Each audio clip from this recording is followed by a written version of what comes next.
Hello and welcome to PJNet TV. And this video segment I call My Perspective and Comments. And I'd like to start out with reviewing what took place in the Democratic presidential debate. And I guess I'd have to say in a few words, just ho-hum. Nothing really jumped out at anyone. No sound bite that really showed, differentiated one candidate from another. It was basically the same talking points, the same messages from these candidates. Who did we have on stage? We had billionaire Tom Steyer. We had Bernie Sanders, Elizabeth Warren, Joe Biden, Pete Buttigieg, Amy Klobuchar. And let me start here with Tom Steyer. Pretty much billionaire, but a billionaire who really was chastising the corporations, the top 1%, and he might as well have been apologizing for being successful.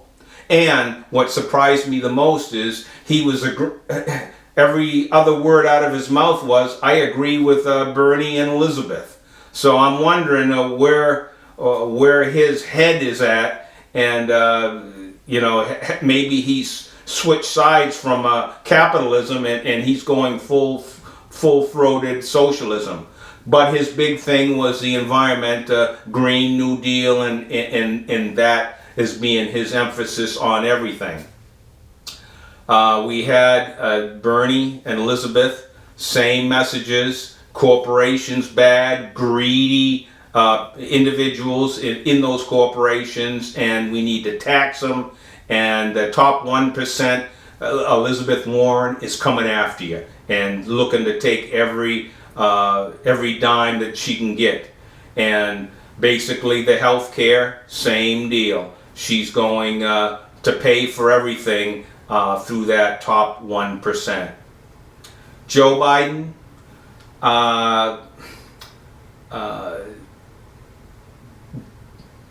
didn't really hurt himself, but didn't make any headway, and struggling in areas to try and stay on top of things. And I think what I would say in description is treading water, and that was it. Now, because he is a named candidate, everybody knows old Joe, Uncle Joe.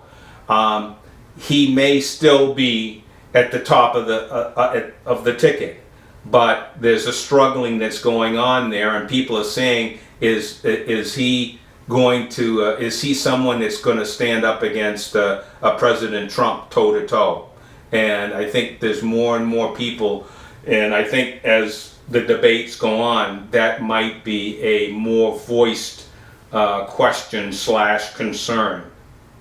Pete Buttigieg, he has focused and narrowed himself right sharply to being the moderate alternative to that field that's out there right now. And they were talking about health care. He was talking about the disagreements that he has with Bernie and Elizabeth, the socialist wing, this far leftist wing, when it comes to forcing people into Medicare for all. I mean, the socialized medicine for all, that you are going to be forced into it. He says if you, it would be a choice. If you have employer-based and you're happy with your health insurance, then you can keep that health care insurance. But one bauble, and it really kind of highlighted a lot of rhetoric, but he was pushed on because he mentioned throughout the evening that those that did not have employer and in the lower income would be forced into a government supplied health care. And the moderator pushed him and says, well, isn't that kind of doublespeak, or not clear, a clear message, and he really didn't know how to respond back to that insight regarding the choice aspect of it. So that was a kind of a telling, and I think hurt him in that exchange for the night. Amy Klobuchar had the opportunity. This would have been a strong, or she needed a strong showing, and didn't hurt herself, but there was never in that night really a sound bite or a strong a push or policy that distinguished her from the rest of the field as being having a true handle. She also has the moderate area that she's campaigning, definitely distinguished between the far left, the socialist. Didn't hurt herself, but it would have, if she had a more stronger grasp of that evening, I think she could have made a lot more headway, especially with the way the other debaters on that stage came across. So, I guess the highlight of the night was after the debate. And it started out with, I believe, self-proclaimed communist Van Jones. And what did he say in kind of discussing what took place? And he goes, this was like watching, or this was like eating cold oatmeal.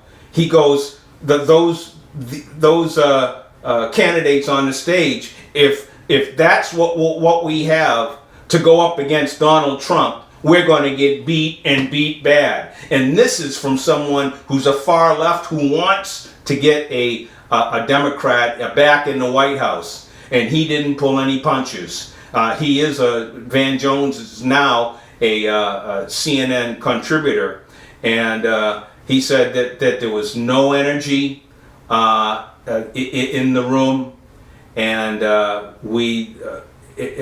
he's very concerned and sad at what the Democrats have fielded as candidates to go up against Donald Trump. So I think old President Trump is probably doing a little higher step now, because with looking at this debate performance, he'd be looking very well. Before I leave this debate, though, 2 days before, we had some controversy or some talk about one of Elizabeth Warren's campaign staff was talking about what she had told them about Bernie Sanders, saying in some meeting in 2016 or 17 that Bernie didn't believe that a woman could be president. And Elizabeth Warren did not say, no, he didn't say that days before. But that question was asked the other night there on the debate stage. Bernie was asked a question from the moderator, did you say that a woman couldn't be president? And he said, of course not, no. And then she asked the same question to Elizabeth. And Elizabeth said, look, I don't want to get in an argument with Bernie. And she continued to talk about, there is going to be a woman president. And to put a point on this, we have all these men on the stage, and out of all of them, they've lost dozens of elections. And there are myself and or the women that's on this stage have won every single one, and that got applause from the crowd and the men on the stage too. But what I like to say is, okay, we had a controversy here. Bernie was accused of saying something, and Elizabeth was kind of agreeing. And I say, well, wait a minute, let's do some weighing here. Who's believable? And all I have to say is, I've heard that she got a nickname from President Trump, Pocahontas. How did she get that nickname? Because there seemed to be a little taking advantage of what she was, that she was a Native American, and she was able to get some education because she used that as in her admittance. And she's also made some statements when she was pregnant and working for college that she got fired, which did not seem to ring out true when investigated. So, me thinketh that Elizabeth speaketh with a forked tongue, and I think Bernie Sanders is the truthful one here in this whole shakeup. The other thing what was said too at the end of that debate is where everybody was kind of mingling the candidates. Elizabeth Warren came up to Bernie Sanders, and you didn't see anything initially. But today we have what CNN did is they muted out all the sound around, and they were able to hear what Elizabeth Warren had to say.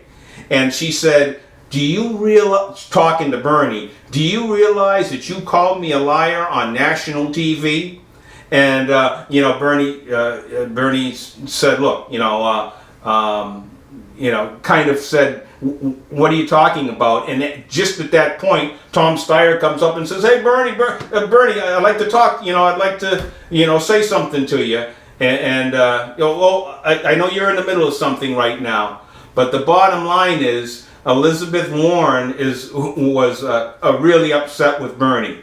But I would say that if anyone is telling the truth between those two, I would say at this point, I would, weighing what we've heard out of Warren's mouth, that Bernie probably was more accurate in his defense, flat out saying, no, he didn't say that. I'd like to talk too about what the other big thing that took place here in this week, and it was the parade show of bringing the items of impeachment to the Senate. Finally, Pelosi put it and sent it over to the Senate after dragging her feet and talking about how this was a constitutional crisis and something had to be done right away, and now they mosey it on over. But I'm going to keep this short, folks. It's going to go to the Senate next week, and I'm hoping, Mitch, although I've been kind of critical of Mitch over the last 7 years, and some of the promises that he's broken, and some of the leadership that he's displayed, he's been pretty consistent, and he hasn't let Nancy get away with trying to run the House and the Senate. So I think it's going to go there, and I'm just hoping that Mitch says, hey, I want an up and down vote. We saw the kangaroo show that the House brought forth, and bringing these so-called witnesses up that had no first-hand knowledge, and now they want the Senate to do the very type of trial that they should have done when they had these witnesses. And they also shut out the Republicans from really having some say and having witnesses come out that would bring the other side to reject those hearsay witnesses. But Schiff and Nadler wouldn't allow that, and so we had this kangaroo court presentation from the Democrats, and the total partisan voting. Democrats voted for impeachment, and Republicans said, no, there isn't enough evidence. This is a farce. And I just hope Mitch shows it just as it is, a farce, and just vote it down. But there's some rhinos and some really, they should be Democrats. You've got Lisa Murkowski, and Maine's Susan Collins, And then you've got old Mitt Romney. That seems to be the three vocals right now that want to see witnesses. We'll see how that plays out. But I mean, if Mitch really wanted to, he could start pulling some committee ships here and get Murkowski and Collins and start pulling some of these committee ships that they're holding right now, because it seems like we've seen over the last 8 years when it came to health care and trying to get that passed, they were always the ones that would reject that and push against it and really be a thorn in the Republican side in getting anything passed that would mean something when it comes to repeal and replace. So I think what's going to happen is next week we're going to see, I'm hoping that Mitch is just going to push through here and get an up and down vote and be done with it and cancel this whole show once and for all, and throw this whole procedure out, which he really should.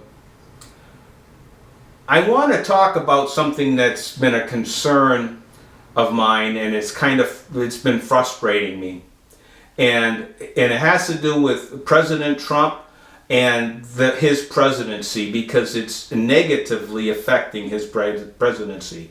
And we've seen the Democrats push against him right from the beginning when he was elected, and they've been fighting against him from then on, right from the inauguration until now. And what they've used is, and what's been frustrating me, is the game that they're playing.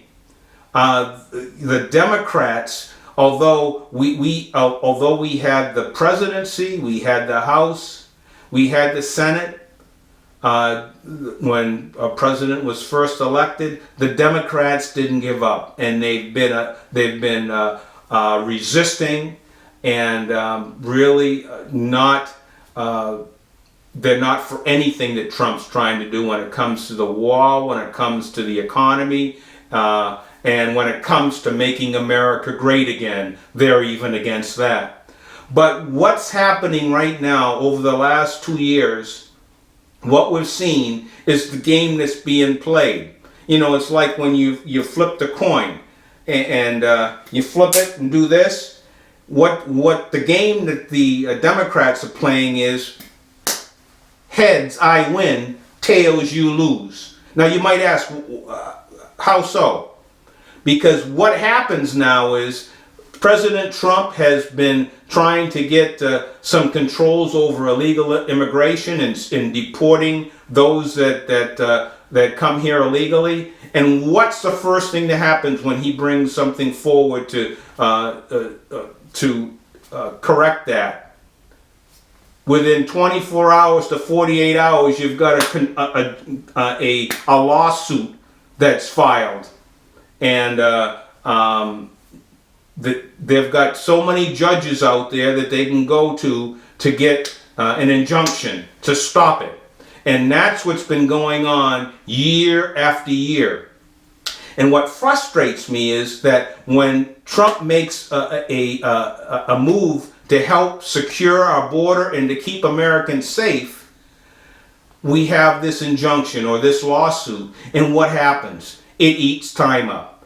3 months, 6 months, 8 months to have it work through the courts. And what's really getting very frustrating now is when it goes all the way up to the Supreme Court, they make a judgment for the Trump administration, and President Trump comes out and says, we won.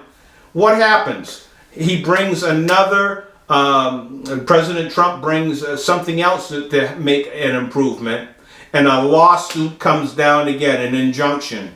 And it's for the same area of judgment that the Supreme Court had already said was constitutional. So this game, the Democrats know the liberal judges that's on there, and I know that we're seeing more and more judges that are coming on board, but there's still a slew of these Democrat leaning judges that are stopping President Trump. And my fear is that when Trump wins, we're going to see the same game plan played for his rest of his second term. So how much is going to get done? You know, I think back how much should have been done over his first term, his first 4 years, and what has been hindering. Obviously the Democrats, but these judges are tying up all this legislation and things that could help Americans, and it's getting tied up in courts. So once again, the Democrats, hey, it might look like they're losing when we have President Trump get reelected and we're seeing more judges get put on the bench, but there's still, the Democrats have this game that's being played. So even though they're losing and the American people are not for what they're selling, they're still getting their agenda through. And you know, I would say right now, when you get when President Trump has a situation where he's trying to keep Americans safe, and it has to do with immigration, that is good. It really is going to come down to saying enough is enough. And hey, if you get this leftist judge that wants to put an injunction, just like Obama and Eric Holder, they ignored it and let it go to the Supreme Court, and let the Supreme Court say, yes, this is constitutional, and then President Trump can put it right in the judges in that whatever district has been, and I believe the 9th district is one of the most liberal wings of the court that's been roadblocking everything that President Trump's been trying to do. But pound that home. But there has to be a time where President Trump says enough. We're not going to be hamstrung anymore. But this has to do with the security of the citizens, the Americans, and it's time that we don't have this game that's been played year after year, just tying it up in the courts. I'm hoping that I know with the legislation that's coming about that will be in the next 2, 3, 4 years in Trump's second term, that there's going to be an issue where he can say, all right, this is it. This is the case, no more. And put it right back on the court and say, this has to be fixed. And, you know, you can't continue to legislate against the security of this nation. So I'm hoping that that this does take place. I believe right now, with all that's been happening, with the craziness that the Democrats have been exhibiting, you know, especially with this whole impeachment over the first term and all through the summer, that Americans are sick of it. Even the Democrats, they realize what game has been played here. And I think that next week we're going to see the Senate say, okay, enough. And that's what I'm hoping for anyway. And that's my perspective and comment.